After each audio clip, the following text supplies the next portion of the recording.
তাহলে ওই যে গাছের নিচে জমিটা দেখছো না, এটা আমাদের। তারপর ওই যে রাস্তার পাশে যেটা, এটা আমাদের। হ্যাঁ, আর যেটা দাঁড়ানো আছি এটা আমার বাগেই পড়ছে, বুঝছো?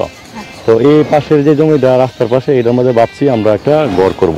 ঠিক আছে, ওই দিকে তো একটু সমস্যা, আমরা রাস্তার পাশে এই জমিটার মধ্যে ঘর করবো। ঠিক আছে, তুমি কি বলো, কেমন হবে? হ্যাঁ, অনেক ভালো হবে। ভালো হবে না? একেবারে খোলামেলা পরিবেশ। কি রে, আমরা বাগের জমি ভাবিরে দেখাইতেছে, আমরা দুই বের কোন সম্পত্তি এনে নাই মনে হইতেছে। কি ব্যাপার? আই তো দেখি কি তো অবশ্যই বাইরে জিগাইতে হইব। তোমরা কি দেখো? হ্যাঁ, দেখছো এগুলা? হ্যাঁ, এইদিকে অনেক সুন্দর বিয়ে। হ্যাঁ, কি ব্যাপার? কি ব্যাপার? বাবির আঙ্গুল ইশারা করে দেয় এই দাগে ভিতরে যা আছে সব তোমার কইতাছে। ব্যাপারটা কি? আমরা যে দুই ভাই আছি এটা বুঝলা গেছো?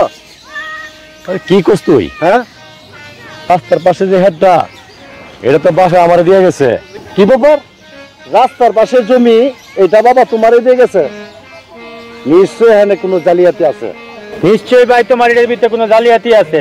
যে রাস্তার পাশের জমি তোমারও একলা কিভাবে? আমরা তো দুইটা ভাই আছি। আসলে তো তোমার দুই ভাই তো ঠিকই বলতেছে, রাস্তার পাশে জমি তোমার একা ভাই কি হবে? তোমার তো আরো দুটো ভাই আছে। তুমি আমাকে আঙ্গুল ঘোরা সব জমি দেখাইছো, তাহলে ওই দুজনের জমি কোনটা? এত নীতিবাক্য কথা কইও না।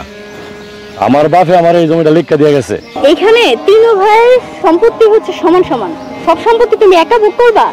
এটা তো আমি যতদিন আছি এটা আমি জীবনও হইতে দিব না।